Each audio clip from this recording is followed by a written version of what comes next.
I am going to start my talk tonight with a few questions to you in the audience, and all that I require is a simple yes answer. First question is, or was, do any of you have one or more tattoos?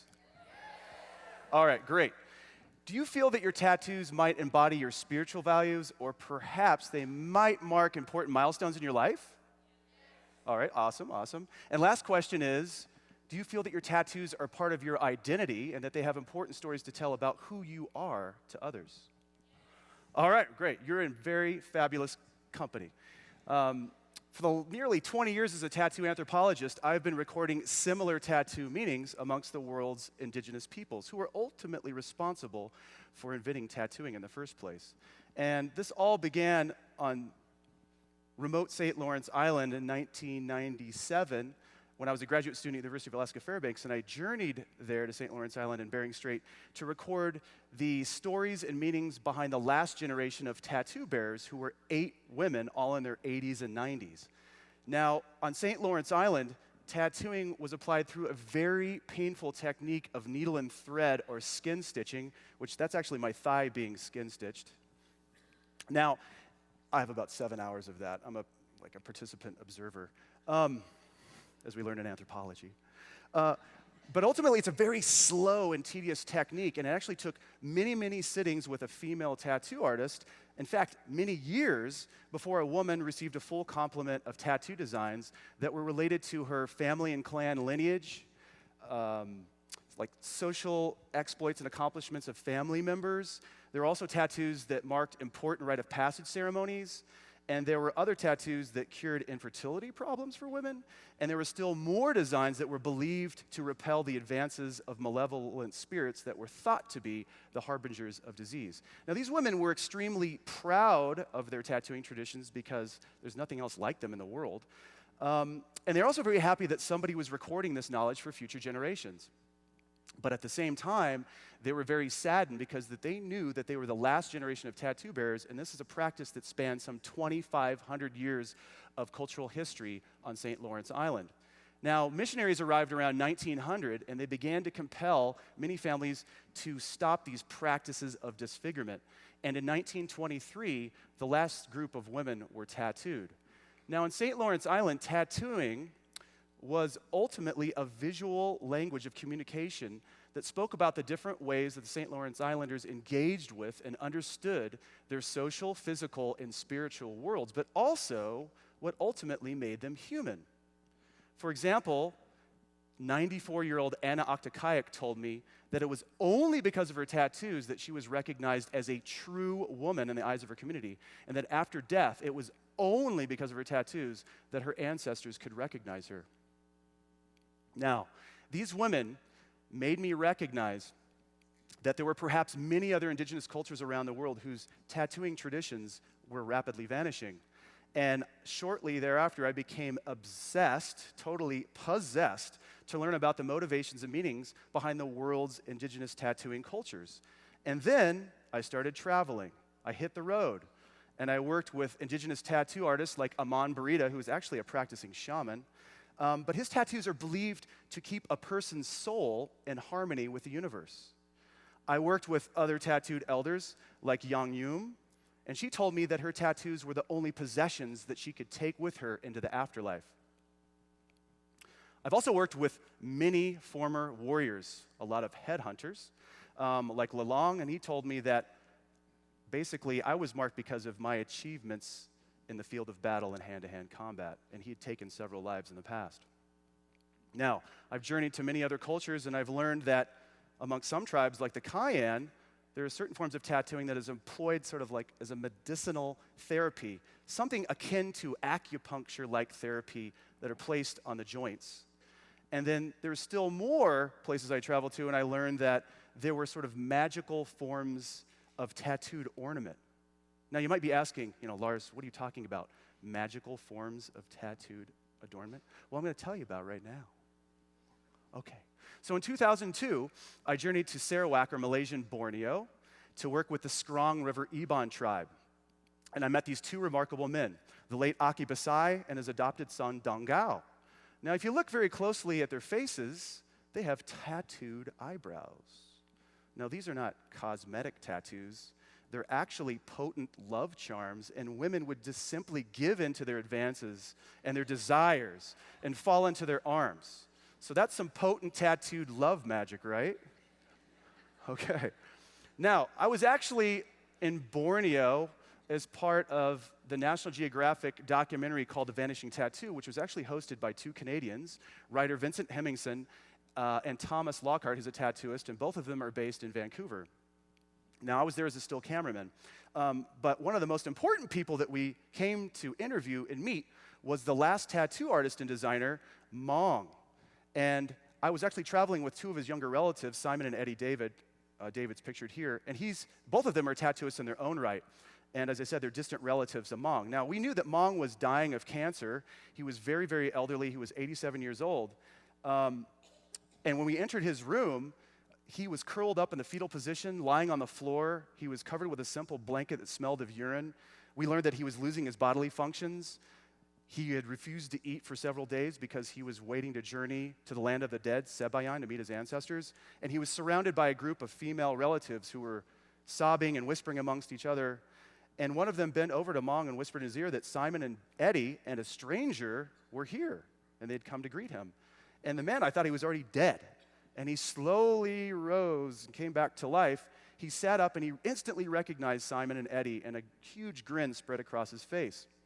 And actually, we shot some footage of this moment. And because the main body of the film crew was at another location, all we had was like a simple first-generation HD camera that had one stark bulb on it that sort of cast this eerie halo of light around Mong. Now, Mong said we could ask him any question that we wanted to. And so for the next 3 hours, he regaled us with his incredible tales of warfare, magic, and tattoo. But he told us that when he was a young man, he was approached by a tutelary spirit. Not only the great Iban tattoo masters had these tutelary spirits that visited people in waking visions and dreams. And when he was probably in his late teens, this tutelary spirit approached him and said, "Go into the jungle, cut open a particular tree, and inside of it, you're going to find a magical amulet that you dip in every batch of tattooing pigment you ever make, because it would render those tattoos with magical, protective qualities." Now, like Aki Basai with the magical eyebrows, Mong was an Iban ranger who fought during World War II against Japanese forces. And they were armed only with simple, well, I would say simple, but spears, blowguns, and swords against heavy Japanese machine guns, flamethrowers, grenades, pistols. Now, Mong marked many men in this elite fighting corps of Iban Rangers with protective tattoos. And of the 55 Scrang Iban World War II veterans, all but one came back to the Scrong completely unharmed and not hit by any bullets. And the story goes that the one man that was missing in action actually met a beautiful Malaysian girl, moved to the capital, had a huge family, and was the most successful businessman ever on the Scrong. Now, so he's describing the bullets like going around my head, like, and they just completely would miss us because of the magic of my tattoos. Now, so after this incredible interview, we bedded down for the night. And the next morning, we heard a knock at her door, and this woman entered, and she said that Mong had passed away in his sleep. Now, we learned what this magical amulet was, but we did not get to see it because just a few weeks before, his son was converted to Christianity by evangelical missionaries, and they compelled him to throw his father's tattooing equipment and charm in the Scrong River, which you can see right there. But I'll tell you this amulet was extraterrestrial in origin, and it was a meteorite.